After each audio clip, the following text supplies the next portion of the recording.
देखो अर्चना, घर की चार दीवारी में झगड़ा करना अलग बात है और पुलिस में, कोर्ट में लीगल कंप्लेंट दर्ज करवा लेना अलग बात है। अंजाम बहुत बुरा हो सकता है, सोच लो।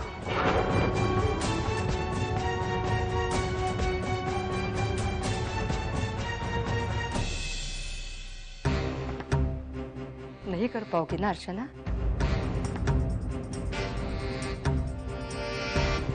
नहीं कर पाओगी, लेकिन क्या करें, यही एक रास्ता है मानव की आजादी का। मैं जानता हूं अर्चना, ये मुश्किल है, पर तुम्हें करना पड़ेगा। मानव की खातिर करना पड़ेगा। करोगी ना? अर्चना चुप क्यों हो? जवाब दो ना। तुम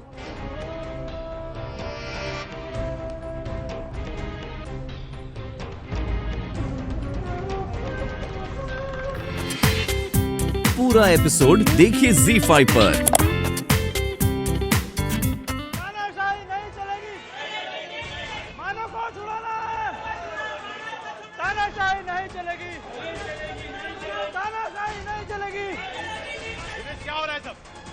क्या तमाशा लगा रखा है? अगर इंसाफ की बात करना तमाशा है तो ये तमाशा हम करते रहेंगे और उस वक्त तक करते रहेंगे जब तक मानव सही सलामत जेल से छुटकर बाहर नहीं आ जाता।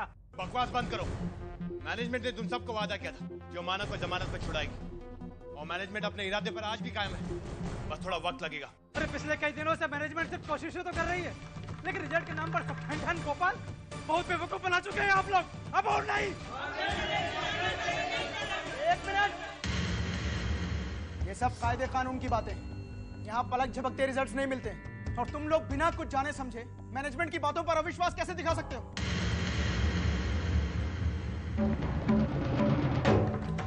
मेरी एक बात कान खोलकर सुन लो। तुम्हारी बार बार की ये हड़ताल, ये आंदोलन मैनेजमेंट पर दबाव नहीं डाल सकते। तुम लोगों से कैसे निपटना है मैंने तय कर लिया। आज के बाद जो भी काम करने से इनकार करेगा और इस बेमतलब के आंदोलन में शामिल होगा, उसे उसी वक्त काम से निकाल दिया जाएगा। अंडरस्टैंड?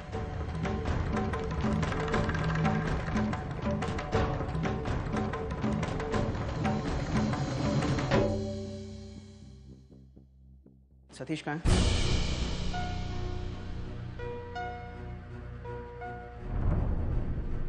सतीश, सतीश देखा तुमने बाहर क्या हो रहा है? वर्कर्स ने फिर से विरोध शुरू कर दिया है।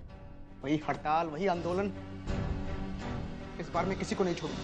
एक एक को काम से बाहर निकाल दूंगा। निकाल दो, हर एक को नौकरी से निकाल दो।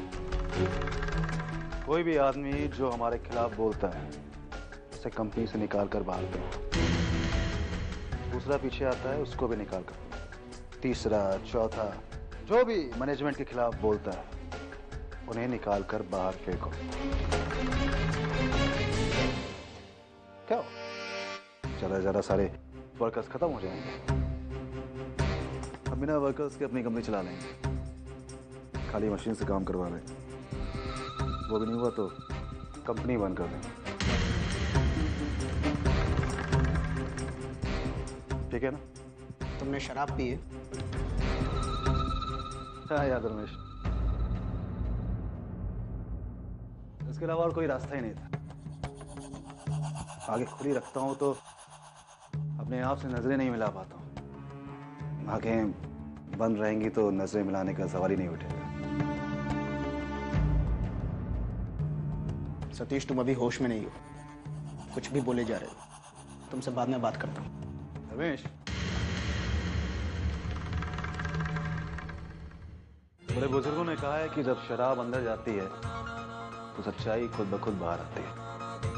जब इंसान पिया होता है तो वो बहुत सच बोलता है। तुम्हारे मुताबिक सच क्या है? सच ये है कि हम इंसान बहुत ही सेल्फिश, बहुत ही मतलबी, क्योंकि इंसानियत की सीढ़ियां इतनी नीचे उतर चुके हैं कि हमें सिर्फ अपनी खुशी, अपनी कामयाबी नजर आती है और कुछ नहीं। क्यों चल? चाहे उसके लिए कोई मरता है तो मरे, उसका घर टूटता है तो टूटे, बर्बाद होता है तो बर्बाद, हमें कोई फर्क नहीं पड़ता। अपनी खुशी वो ही सब नजर आता, अपना परिवार नजर आता, अपनी कामयाबी नजर आती। जब हम पूंछ में आग लगे हुए उस जानवर के जैसे हैं जो कि अपने आप को बचाने के लिए इधर उधर कूदता है, भागता है, लेकिन पीछे ये नहीं देख पाता है कि पूरी दुनिया जल चुकी है।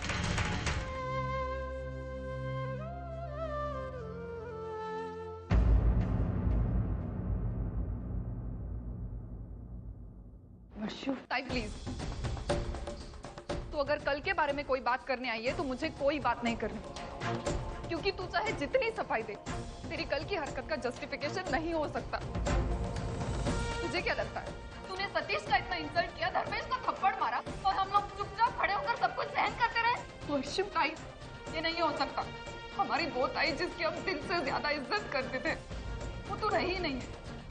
तू तो कोई और ही है जो सिर्फ और सिर्फ मालव के बारे में सोचती है।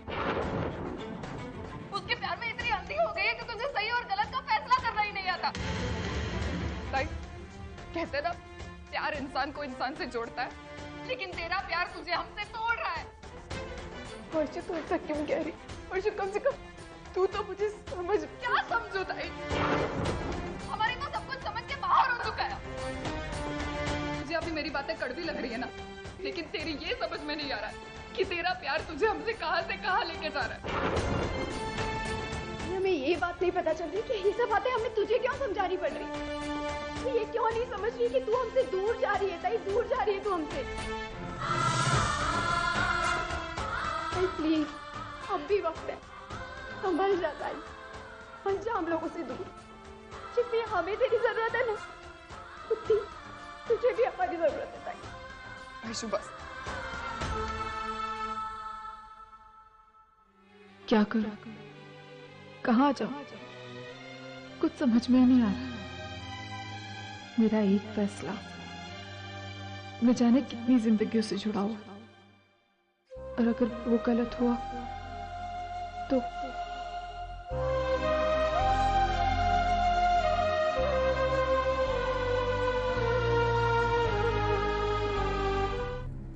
अर्चना, अर्चना तुम ठीक तो हो?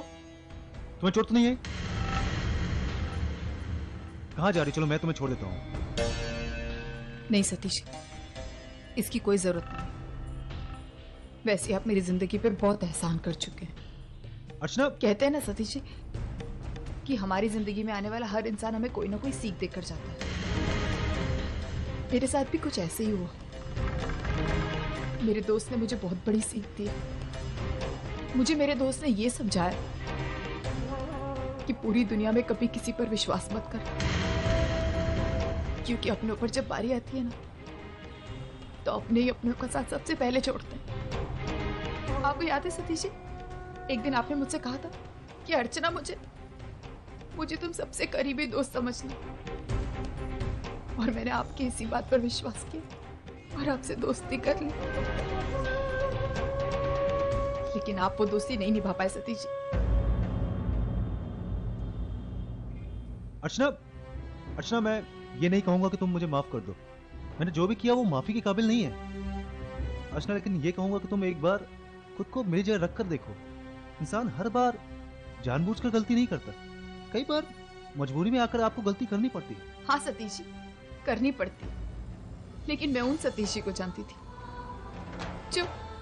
जो कभी हालातों के सामने झुके नहीं, और उसी बात को लेकर मैं उनकी इज्जत किया करती थी। सतीश जी, मुझे ऐसा लगता था कि सारी दुनिया मेरा साथ छोड़ देगी, लेकिन आप मेरा और मानव का साथ कभी नहीं छोड़ेंगे। आप हमेशा से सच्चाई का साथ देते आए थे, और मुझे इसी बात पर यकीन था कि आप मानव को जेल से जरूर छुड़ाएंगे। लेकिन आप वो अच्छे इंसान रहे नहीं सतीश जी। आप बदल चुके हैं, बहुत बदल चुके हैं। आप मेरी बहन के पति हैं, इसके नाते मैं आपकी बहुत इज्जत करती हूँ, लेकिन एक इंसान होने के नाते आप मेरी नजरों से उतर चुके हैं। मैं सच कह रही हूँ सतीश जी, जितनी तकलीफ मुझे मानव की गिरफ्तारी पर हो रही है ना, उतनी तकलीफ मुझे तब हुई जब आपने मेरे साथ विश्वासघात किया। जब मुझे जयवंत और धर्मेश की सच्चाई पता चली ना, तो मुझे सदमा हुआ। लेकिन जब आपके इस विश्वासघात का पता चला तो मैं टूट गई।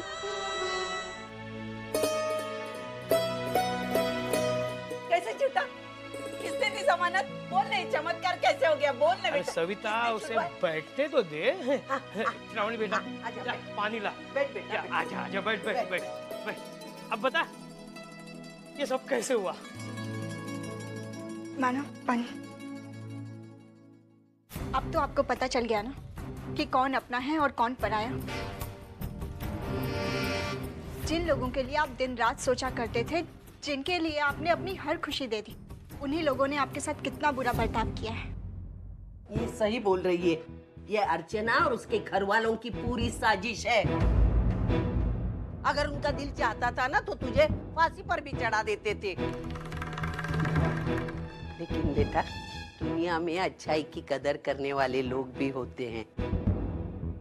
कभी अच्छा नहीं होगा उनका, सत्यानाश होगा, एक आई के हाय लगेगी। नहीं आई। तेरे बेटे की अच्छाई की कदर करने वाले और कोई नहीं, बल्कि अर्चना।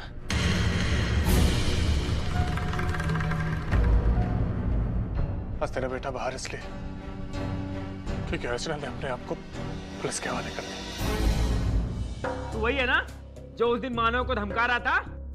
अपन इधर से छूटा ना तो तू गलती से भी दिखना मत, वरना तेरे ना थोबड़े का डिजाइन बदल दूंगा मैं। ये सारे आज तू बहुत भौंक रहा है। उस दिन क्या हुआ था? जिस दिन बाहर आएगा उस दिन देख लेंगे। और जयवंत, तू क्यों क्रिमिनल्स के मुंह लग रहा है? ए, तुम लोग कौन सा दूध के दिल हो?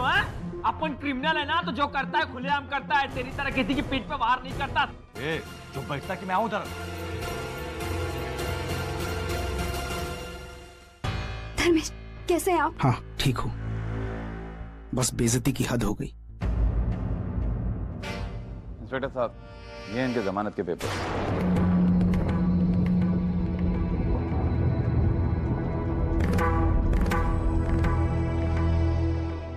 ठीक है, आप लोग जा सकते हो।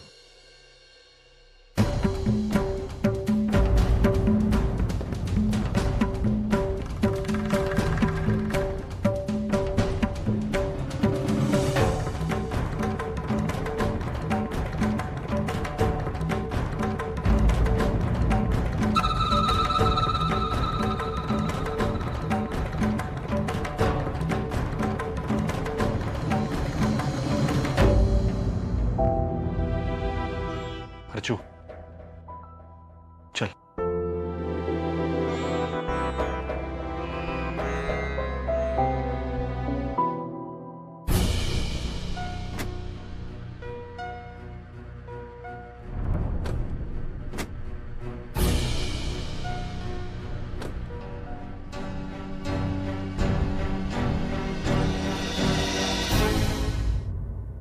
अर्चना, तुम्हें गिल्ट फील करने की जरूरत नहीं है।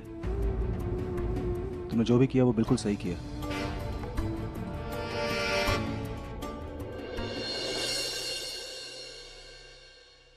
ताई, हो गई ना तुझे तसल्ली? खुश होगी ना तू तो बहुत। मैं तो कहती हूँ तू खुश ही रहना, खुश रहना तू। क्यों ना तेरी वजह से हम सब दुखी हो, पर तू खुश रहना।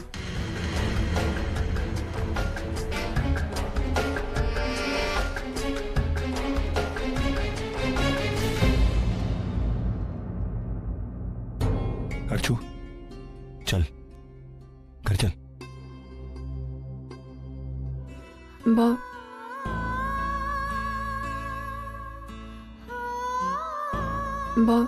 बाबा,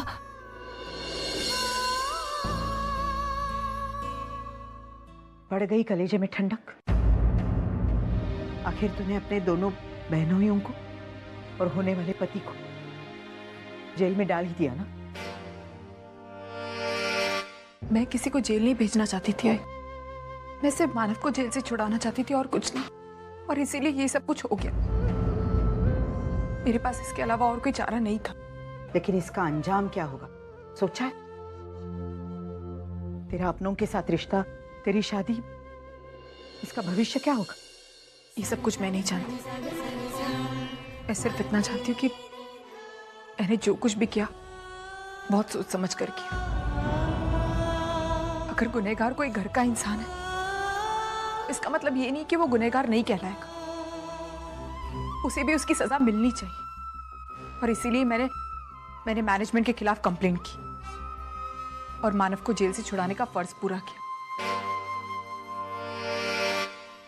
और अब धर्मेश, सतीश, वर्षों से, वैशाली से, इन सब से माफी मांगकर अपनी बहन होने का फर्ज पूरा करूंगी। आई अब माफी मांगने से क्या होगा? तुझे जो करना था वो तूने कर दिया। अर्जु, जा बेटे, तू अंदर अपने कमरे में जा। जा।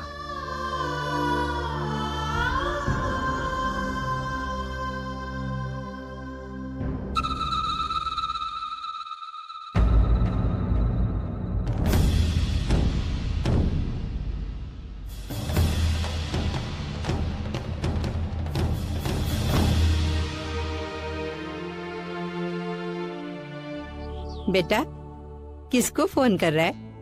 आई वो तरुण को फोन कर रहा हूँ। अब नौकरी ढूंढनी पड़ेगी ना? हाँ हाँ, कर तो कर। मदद कर सकते हाँ, वो कुछ मदद करेगा तुझे, कर।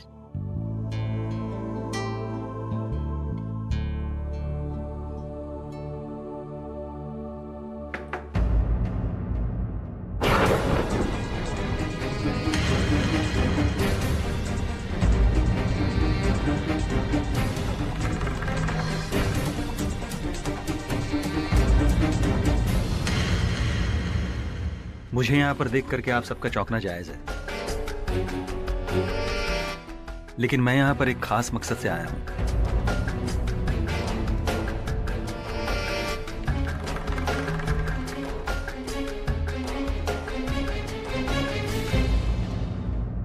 मानो मैं चाहता हूं कि तुम फैक्ट्री वापस से ज्वाइन कर लो। प्लीज मानो, मना मत करना।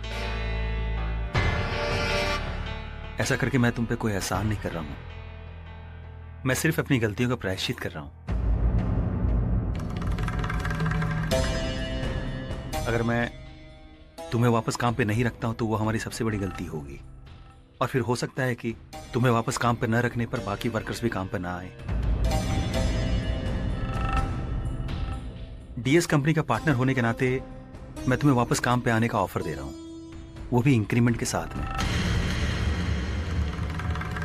मेरी समझ में नहीं आया, तुम लोगों को अचानक ये प्यार कैसे जग गया मेरे बच्चे के लिए?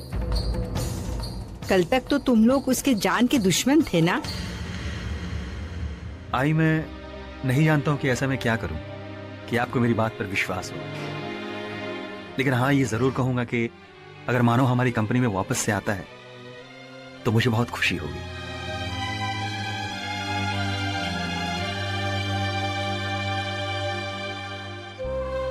सच कहता हूं मानो, मुझे बहुत खुशी होगी। मैंने दबाव में आकर पेपर्स में साइन किए थे। मेरा मन मुझे मना कर रहा था, लेकिन न जाने कैसे मेरा दिमाग उस पर हावी हो गया। मुझे एहसास तब हुआ जब मैंने अर्चना को देखा। बाबा को अटैक आने के बावजूद उसने सच्चाई का साथ दिया। अब कैसी तबीयत है बाबा? अब बहुत हद तक ठीक है। आई, मैं चलता हूं। शाम को आते वक्त बाबा की दवाई ले आऊंगा।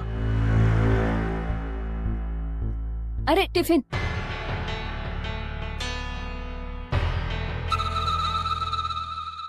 मुझे पता है कि इतना सब कुछ हो जाने के बाद मेरा यहाँ आना आप लोगों को बहुत अजीब लग रहा होगा, और यकीन मानिए मैं भी यहाँ आकर आप लोगों को दिक्कत नहीं देना चाहता था। बस बाबा की हार्ट अटैक की खबर सुनी तो मैं अपने आप को रोक नहीं पाया। अरे वाह मानव, बड़ा ही कमाल है। तुम शायद भूल गए हो कि बाबा की इस हालत के जिम्मेदार तुम भी हो। दर्द देकर दवा देने का तुम्हारा ये तरीका बहुत ही अच्छा है। मंजू चुप करो, ये वक्त इन सब बातों का नहीं है।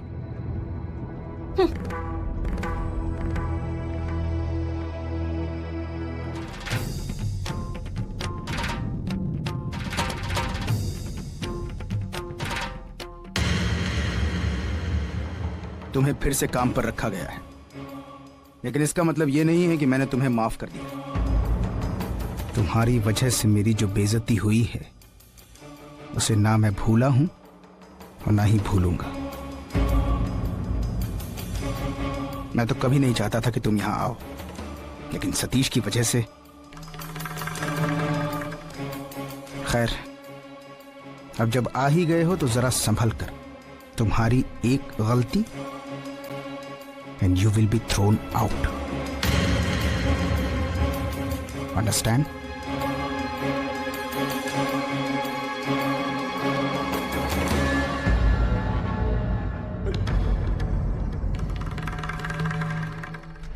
क्या हुआ? क्या कहा धर्मेश ने?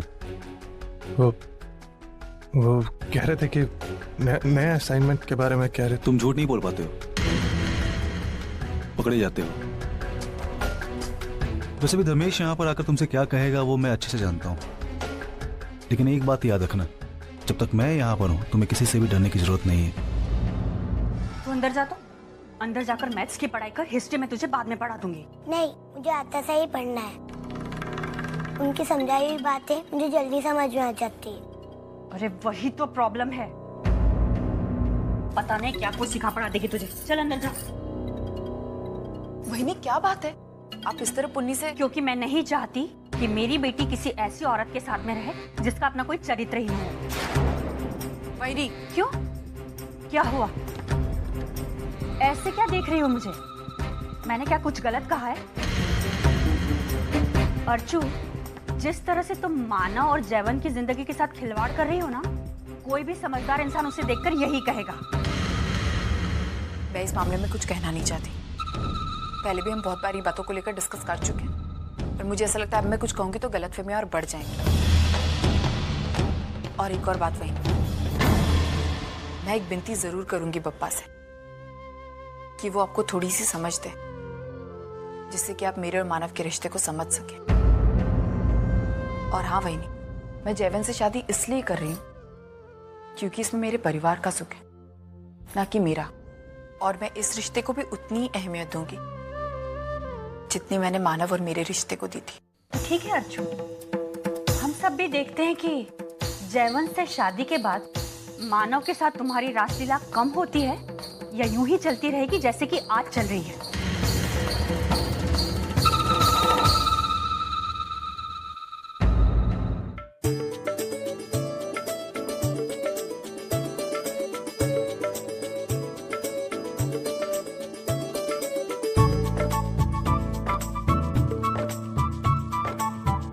हाँ भाई, अब तो ऐसा ही होगा। मतलब पति पीछे आकर बैठा हुआ है, लेकिन मैडम है कि नजरें उठाकर देखने की जहमत ही नहीं उठा रही। किसी ने सही कहा है कि शादी के 1 साल बाद पत्नियों के लिए पति सिर्फ सामान बनकर रह जाता है। बस हो गया? 2-4 इमोशनल डायलॉग अगर और मारने हो तो वो भी मार दो। देखो सतीश, तुम्हारी ड्रामेबाजी मेरे सामने नहीं चलेगी। अच्छा, तो फिर तुम ही बताओ कि तुम्हारे सामने मैं ऐसा क्या करूं? तुम सिर्फ हाँ बोलो, मैं कुछ भी करने को तैयार हूं। सच? विश्वास नहीं है तो करके दिखाओ। नहीं नहीं, एक्चुअली एक काम है जो तुम कर सकते हो। हाँ बोलो ना।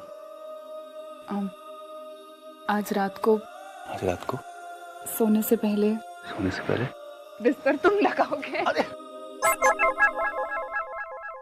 मतलब इतनी सी बात का इतना बिल्डअप? मुझे लगा कुछ रोमांटिक बात करोगे तुम। अच्छा, जैसे?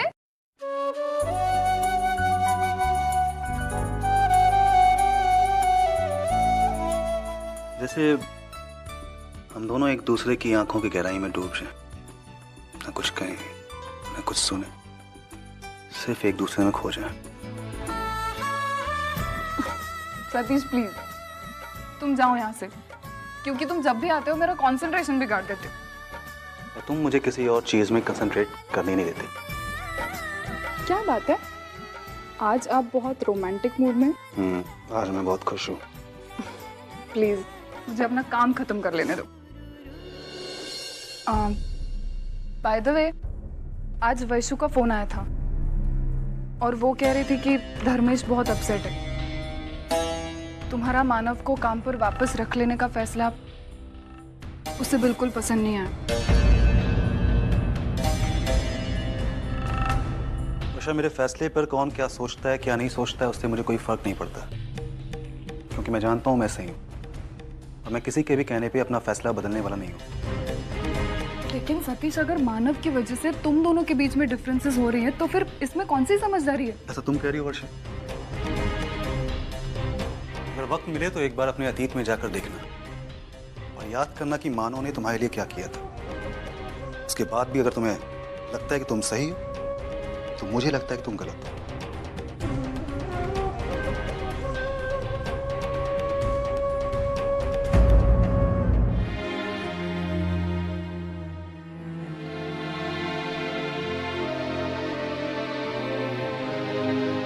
अजीत, आपसे एक बात करनी थी।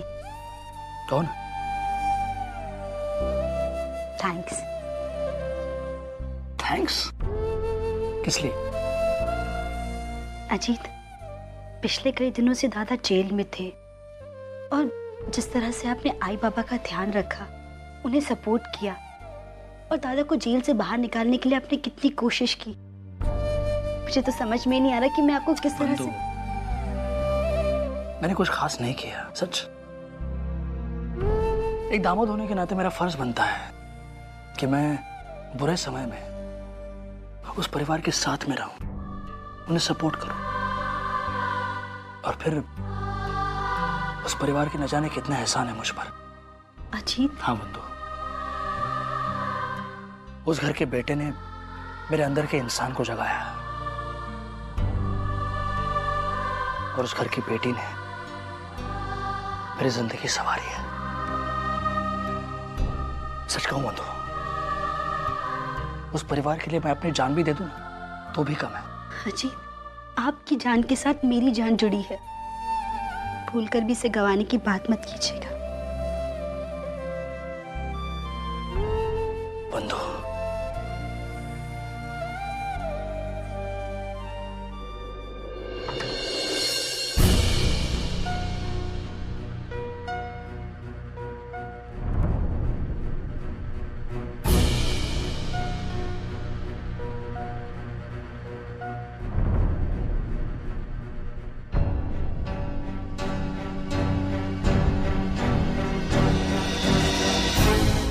अरे आई, अभी तक आरती नहीं करी?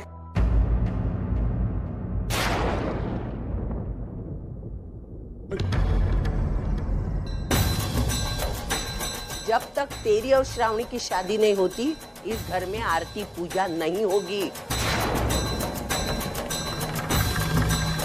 आई? पापा ने हम सबकी जिंदगी का खेल बना के रखा है। जब जब तुम्हारी और श्रावणी की शादी की बात निकलती है, कुछ न कुछ मुश्किलें आती हैं। अभी मैंने इनको चुनौती दी है, जब तक वो तुम्हारी शादी को अंजाम नहीं देते, तब तक इस घर में पूजा नहीं होगी। हाँ, ये क्या बचपना है? आज तक ऐसा हुआ है कि इस घर में बप्पा की पूजा नहीं हो? तुझे पूजा नहीं करनी तो मत कर, मैं करूंगा। ये मेरा आदेश है। पूजा नहीं होगी मतलब नहीं होगी। मैं तेरी हर बात मान सकता हूँ, लेकिन ये नहीं आई, मैं फैक्ट्री जाऊंगी। आई, कल तूने ही कहा था ना, कितनी मुसीबतें आ जाए लेकिन हमें आगे बढ़ना चाहिए, और आज मेरा फैक्ट्री जाना बहुत जरूरी है। अरे लेकिन तबीयत के आगे कुछ भी नहीं है अर्चू। आई, मैं जानती हूँ, मैं एक हाथ गोली लूंगी, मैं ठीक हो जाऊँ। आई मैं चलती हूँ, आज फिर से मैं देर हो गई। टिफिन लिया ना? हाँ, ये सब ले लिया मैंने। अरे मंजू, मेरा काम करोगे? हाँ बाबा बोलिए ना। वो क्या है कि वैशाली की शादी के लिए मैंने किसी आदमी से पैसे लिए थे। कल से उसके फोन आ रहे हैं, उसे भी पैसों की जरूरत है। विनोद तो जल्दी ऑफिस चला गया, तो तुम जाकर उसे पैसे देकर आओगी? बाबा वो नहीं, देखो पैसों की बात नहीं है, पैसे तैयार है, बैंक में पड़े हैं, बस तुम्हें वहां से विड्रॉ करके उस आदमी को देकर आना है। बाबा वो तो ठीक है, लेकिन आज मुझे वैसे ही बहुत देर हो गई है और आज से हमारे ऑफिस में एक ट्रेनिंग सेशन है। आज तो मुझे मुश्किल लग रहा है। पूरा एपिसोड देखिए ZEE5 पर।